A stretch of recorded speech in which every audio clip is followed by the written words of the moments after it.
All right, Lorraine, so we do have some settings here that I want to go over with you. So now you had mentioned the memory seats and settings.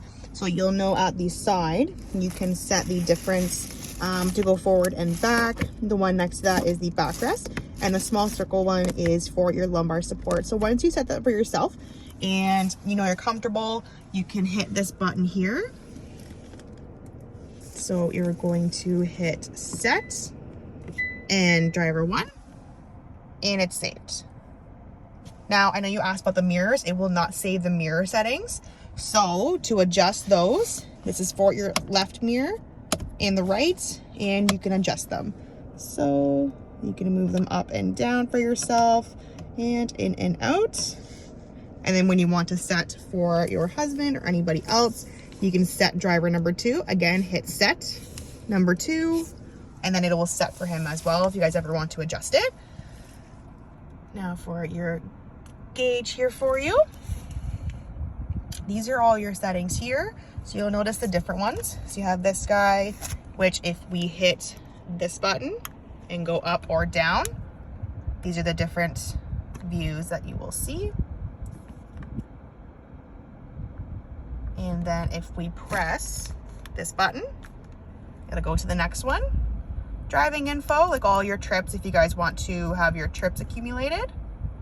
Another trip, and if you want to hit reset, and if you guys want to see it again, just press the middle button, hold it in the center, it will reset it for you. And again, so that's your energy flow. So you will see this move when it's charging your battery. So say you're on the brake, if you take your foot off the brake, and you will see it on this as well. This is charging your battery for you. And this is your speedometer there. So again, just in this one, that's your speedometer. And if we press this, we're now into the next page. So you'll see the compass there. And if we press this again, that is just some features for your vehicle. Tire pressure, obviously you won't see that yet, but once you start driving, you will see it. And the engine temperature there for you. If you'd like to get back, again, just press this and you'll see the different views. That's just a regular screen to view. This guy again, and that one's right here again, under the car. Just the different ones to view. If you want to keep it on there, then that's perfect. And here, temperature. That is the how much fuel you have left. Your fuel gauge. This is the kilometers on the vehicle. This is just your battery. You'll see right now it's in EV mode. When it's off EV mode, you'll hear the engine actually kick in for you as well. And then this here, so this is your lane keeping assist is already on. You'll see that here. This is your driving assist. We can press this to turn that on. And again, when you roughly hit 60 kilometers, they will light up green and you'll feel the wheel actually adjust for you. And then this is your adaptive cruise control. So once we hit cruise control, we can set the speed and you can set the distance between a vehicle. So you can do 1 car length, 2 or 3, and it will adjust for you. This is your hands-free. So this is the volume for your music, everything else. You can push it in the center to mute it if you would like. This is your hands-free calling. This is the different like music modes. So if you wanted to have FM, AM, your Bluetooth on, just more settings over here. If you want to open the trunk, there's that one there for you if you'd like that. That is just the illumination of the dash. So if you want it brighter, you press this guy. If you want it less bright, we can touch that guy. And then right over here, we have the center. This is just the main home screen. We just push it over. We have all of our options here. This is just a little more information on the hybrid itself. And you'll see the energy flow there.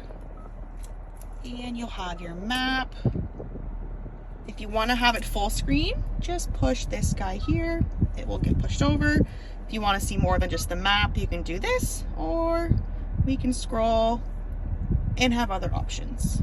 Time, compass. There we go. And then back to our home. You'll have phone projection. So once you set up your Bluetooth, You can have your phone projected on here as well with Apple CarPlay or Android Auto. So how we do that is we hit Setup, Device Connections, and you will hit Device Connections, and you'll hit Add New.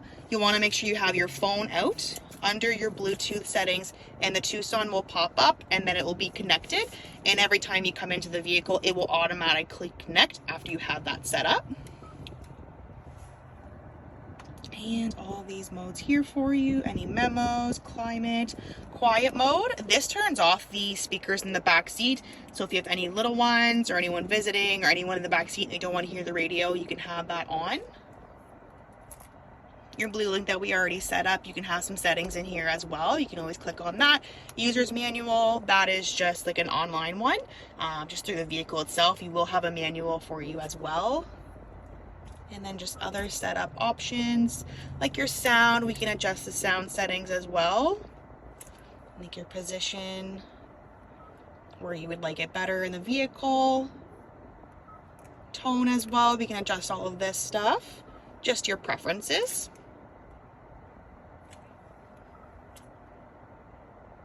So if we go into the vehicle settings, this is all your driver assistance settings.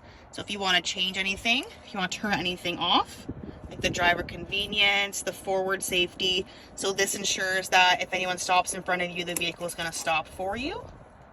Parking safety as well, your blind spots, your lane safety, your attention warning, everything like that. So this is just your cluster here, this change everything. So we can do different themes if you'd like. So this is linked to drive mode. So I know you had mentioned the difference between Eco and Smart. So when we hit the drive terrain button, we'll click it once and you'll see here, that is your terrain. So we'll use this to move it and adjust the setting and choose which one that you want. So again, you click that button, move it, that's your different modes. So snow, mud, and sand. If we click the button again, that's your drive mode. So Eco, Sport, and Smart mode. Now, the difference between Eco and Sport, so Eco is your more fuel efficient, environment friendly setting. It is just a standard setting. Sport mode, obviously a little more get up and go in the vehicle, a little more quicker, a little more pickup in the engine. And Smart mode, so very similar to Eco. However, Smart mode adjusts to your own driving habits. So if you're heavier on the accelerator or you're not, this ensures that you get the best fuel economy. I know myself, I always have it in Smart mode on my Elantra, and I am down from 6.7, I'm down to about 5.2 for every 100 kilometers just by using this setting. So I highly, highly recommend it.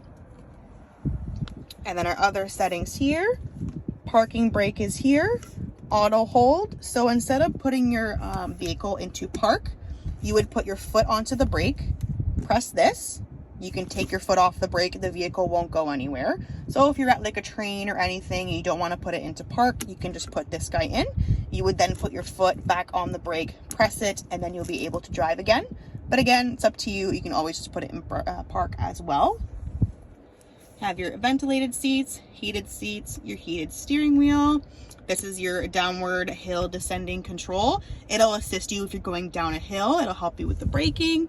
This is your parking sensors if you would like them off. If you're, for whatever reason, you have something in the back or hanging in the back and the sensors are going off, you can always press this button, it will turn them off. This is your cameras. Push this guy. And that will show your cameras as well. You have your 360 view. And you can always change it to see next to you as well. Just behind you. Above you. And then again, these seats for you as well. Now, this is your climate control here. So it is dual climate control. So we can have warmer and cooler on one side. You can turn it off completely. Back on. Your AC button here. This is the front. Driver only if you want just on yourself. This is the speeds. Go down. This is where you would like it to go. So this, you'll see this changing here. This is your diffuser. So we want to get the diffuser on the front and the rear as well. If you want them both to be the same temperature, we would just hit the sync and they'll both be the same. You see how it went back? If we press it off, we can adjust this to however you like on this side. If you want colder on this side, then we'll go down. And if we hit sync, it'll be the same. So there's the majority of the inside for you. Again, lots to go over. You definitely have time to play with it as well. If you want to just hit things quickly, you can just hit your navigation here for you as well. And if you want to just hit your map, there you are. And if you want to just go back home button's at the top corner. And we can just swipe over and then just have that view there. At the top here. So this is the towing button as well if you ever need roadside assistance. This is your SOS if you ever have an emergency. These are your lights. And this is for the roof here. And we push it up. Lift it up for us. And you pull this to pull down to push it down. All of the center. And for this guy here, we can open up the trunk. You just hold this from the outside. You have a button from the inside as well. Remote start as well. If we push this lock start and hold the bottom, it will start the vehicle for you. Open the trunk, sound your alarm, unlock, and this is the parking assist. So if once you remote start your vehicle, you can press on these buttons here to drive the vehicle while standing outside. So you can hold this button to drive the vehicle forward, this to reverse the vehicle as well while it's remote started. Again, you don't have to be in the vehicle. If you're trying to get out and someone has parked close to you, you can always do that from the outside as well. Hope this was helpful, Lorraine. If you have any questions, I'm definitely able to help you out. You can give me a call, send me an email, send me a text. I'm happy to help to go over anything else if you have any other questions. And I hope you guys love the vehicle. Thank you so much again. Take care.